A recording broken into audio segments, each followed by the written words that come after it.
Assalamualaikum warahmatullahi wabarakatuh. Kekuasaan bangsa Persia yang sangat besar sangat terlihat jelas ketika mereka melakukan sebuah ekspansi ke negara-negara yang ingin dikuasainya. Hal itu sangat berbeda dengan Yunani yang terdiri dari beberapa negara kota yang memiliki kepentingannya masing-masing dan bahkan sesekali terlibat perselisihan untuk urusan perdagangan. Mereka tidak dapat bekerja sama karena setiap negara kota memiliki kebijakan yang berbeda. Athena, Thebes, Sparta, dan Korintus, serta beberapa negara kota lainnya akan selalu berusaha untuk saling menjatuhkan. Perang Yunani-Persia, disebut juga dengan Perang Persia, adalah serangkaian konflik antara Kekaisaran Persia, Achaemenid melawan negara kota Yunani kuno. Perang ini bermula pada tahun 499 sebelum Masehi dan berakhir pada tahun 449 sebelum Masehi. Bentrokan antara dunia Yunani yang secara politik terpecah-pecah melawan Kekaisaran Persia yang sangat besar sudah dimulai ketika Kores yang Agung menaklukkan Ionia pada tahun 547 Masehi. Setelah pasukan Athena mengalahkan Persia dalam Perang Persia pertama pada pertempuran Marathon, Persia mengabaikan Yunani selama 10 tahun karena terlalu sibuk menghentikan pemberontakan di Mesir dan raja mereka Darius mati. Tapi setelah putra Darius yaitu Xerxes berhasil menghentikan pemberontakan Mesir, dia memulai rencana untuk menyerbu Yunani lagi. Xerxes mengumpulkan pasukan besar dari seluruh penjuru Persia lalu bergerak ke Yunani. Berbeda dari rencana Darius dulu, Xerxes berusaha menyeberangkan pasukannya melalui Hellespontos, lautan antara Eropa dan Asia. Tindakan itu dilakukan dengan cara membuat satu jembatan ponton menggunakan kapal-kapal Persia pada 480 Masehi.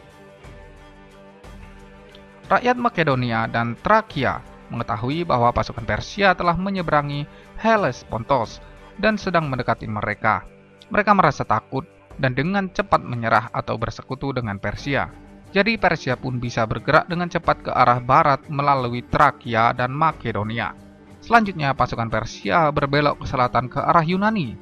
Dalam perjalanan ini mereka harus melewati suatu celah gunung sempit yang disebut Thermopylae, yang berarti gerbang panas karena di dekat situ ada mata air panas.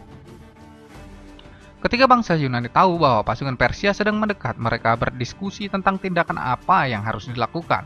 Pihak Sparta dan Korintos ingin mengabaikan Yunani Utara dan membuat pertahanan di Yunani Selatan. Tetapi pihak Athena bersikeras bahwa mereka harus mempertahankan Yunani Utara di celah Thermopylae, hingga akhirnya Sparta dan Korintos pun setuju. Maka pasukan dari Sparta, Korintos, Thebes, dan beberapa kota kecil lainnya bergerak ke utara untuk berusaha menghalangi gerak maju pasukan Persia di celah Thermopylae yang sempit. Dan di celah sempit inilah pertempuran legendaris terjadi. Celah itu merupakan satu-satunya jalan yang tersedia untuk tentara yang bertekad menyerang tanah Yunani. Karena ukurannya yang cukup sempit, Persia tidak dapat mengerahkan kekuatan penuh. Adanya benteng di sana turut menambah lapisan pertahanan. Di tempat inilah berdiri Raja Sparta, Leonidas, dan pasukan yang berjumlah sekitar 7.000 orang. Pasukan Yunani sebanyak 7.000 orang bergerak ke utara menghalangi celah pada musim panas 480 sebelum Masehi. Pasukan Persia berkali-kali menyerang, namun setelah beberapa hari, mereka tetap tak mampu menembus pasukan Yunani yang terus bertahan dengan gigih di celah tersebut. Taktik Yunani terbukti efektif. Mereka berhasil memukul mundur gelombang penyerangan pertama dan kelompok kedua yang terdiri dari prajurit terbaik Persia atau The Immortal. Pertempuran hari berikutnya berjalan sedikit lebih baik.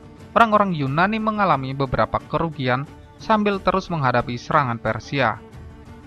Armor superior dan tombak panjang pasukan Yunani dikombinasikan dengan taktik militer yang cocok sepertinya membantu memberi mereka keuntungan.